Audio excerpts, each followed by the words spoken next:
Sahabat GKI, dimanapun Anda berada, di hari yang pertama pada tahun 2021, izinkan saya mengucapkan selamat tahun baru. Dan di tahun yang baru ini, kita bersama-sama akan merenungkan sebuah firman Tuhan yang akan saya ambil dari Injil Lukas pasal 5 ayat 37 sampai dengan ayat 38. Lukas 5 ayat 37 sampai dengan 38 dituliskan demikian. Demikian juga tidak seorang pun mengisikan anggur yang baru ke dalam kantong kulit yang tua. Karena jika demikian, anggur yang baru itu akan mengoyakkan kantong itu dan anggur itu akan terbuang dan kantong itu pun hancur. Tetapi anggur yang baru harus disimpan dalam kantong yang baru juga. Ada sebuah penelitian yang dilakukan oleh seorang profesor yang bernama John Buck. Profesor ini melakukan penelitian terhadap 40 orang mahasiswa. Dan 40 orang mahasiswa ini dibagi menjadi dua kelompok, 20 orang dan 20 orang. Nah, tugas mereka apa? Tugas mereka adalah kelompok yang pertama, setiap hari, setiap bangun pagi, mereka harus mengucapkan kata-kata pada dirinya, yaitu kata-kata yang bernada positif. Tuhan itu baik, situasi menyenangkan, hari yang cerah, aku sehat, dan sebagainya, dan sebagainya. Pokoknya hal-hal yang bersifat positif.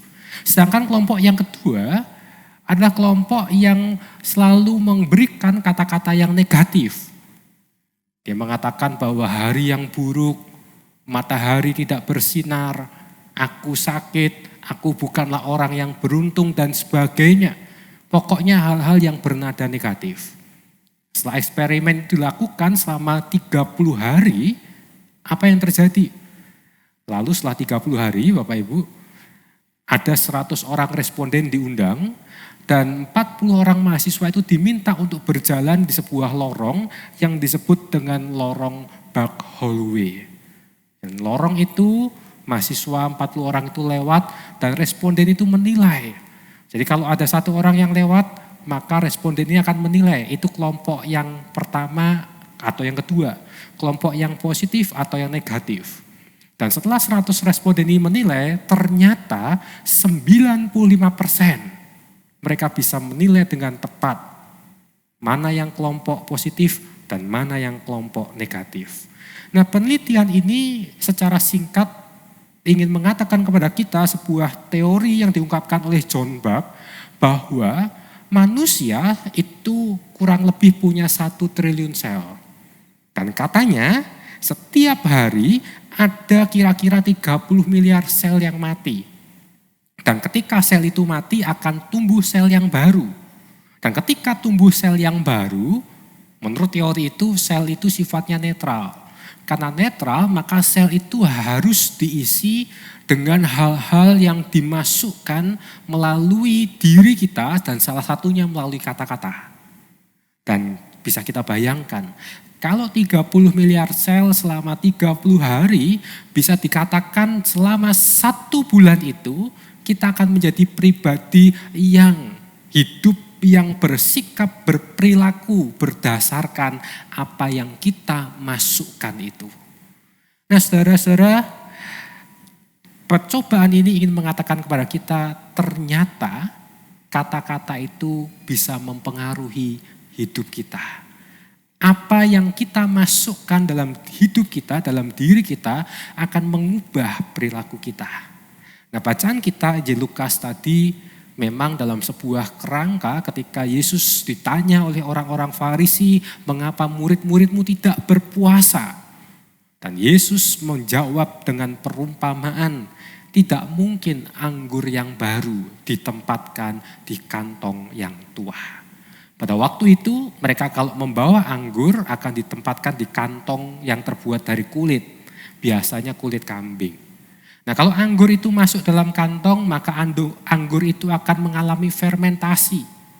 Kalau fermentasi, maka kantong itu akan melar dan pada titik tertentu kantong itu akan kaku dan mengeras.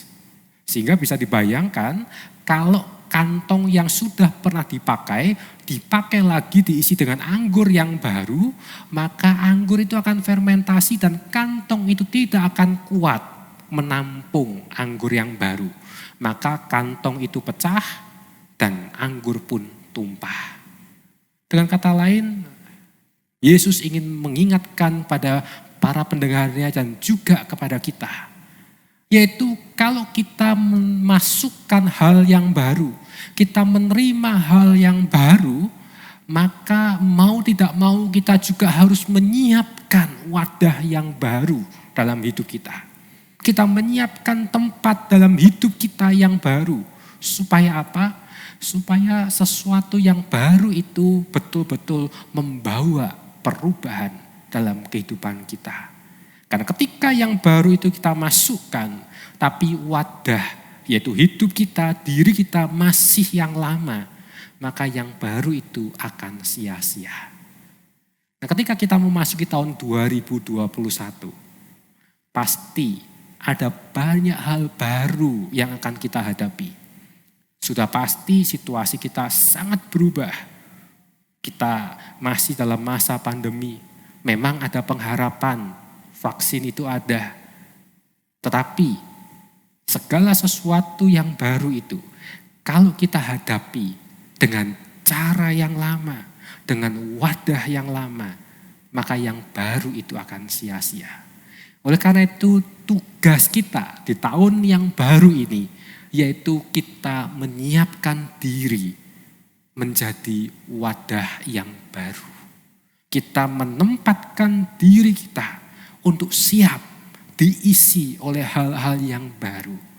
Dan hal yang baru itu tidak lain dan tidak bukan adalah hikmat yang berasal dari Tuhan.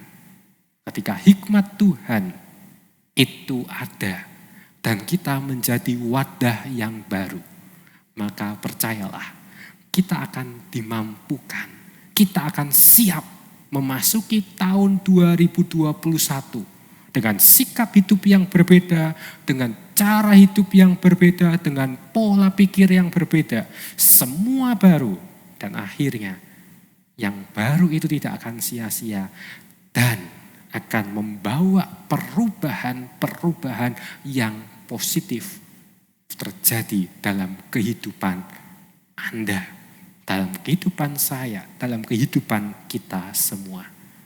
Selamat memasuki tahun 2021, jadilah wadah yang baru untuk yang Tuhan percayakan pada kita. Amin. Mari kita berdoa. Tuhan yang Maha Kasih, kami bersyukur kalau Engkau menyertai kami sepanjang 2020. Dan kami saat ini memasuki tahun 2021. Kami percaya bahwa tahun 2021 ini boleh terjadi karena kemurahan Tuhan. Oleh karena itu ya Tuhan, mampukan kami untuk kami menjadi wadah yang baru. Sehingga kami betul-betul siap Tuhan pakai menjadi alat kemuliaan Tuhan di tahun 2021. Kami tidak tahu apa yang akan terjadi di keesokan hari, tapi kami percaya kekuatan yang berasal dari Tuhan yang akan memampukan kami untuk betul-betul membawa perubahan-perubahan yang positif. Kami dipercaya untuk menjadi saksi kemuliaan Tuhan dimanapun kami berada. Kami naikkan doa kami hanya dalam nama Tuhan Yesus Kristus. Amin.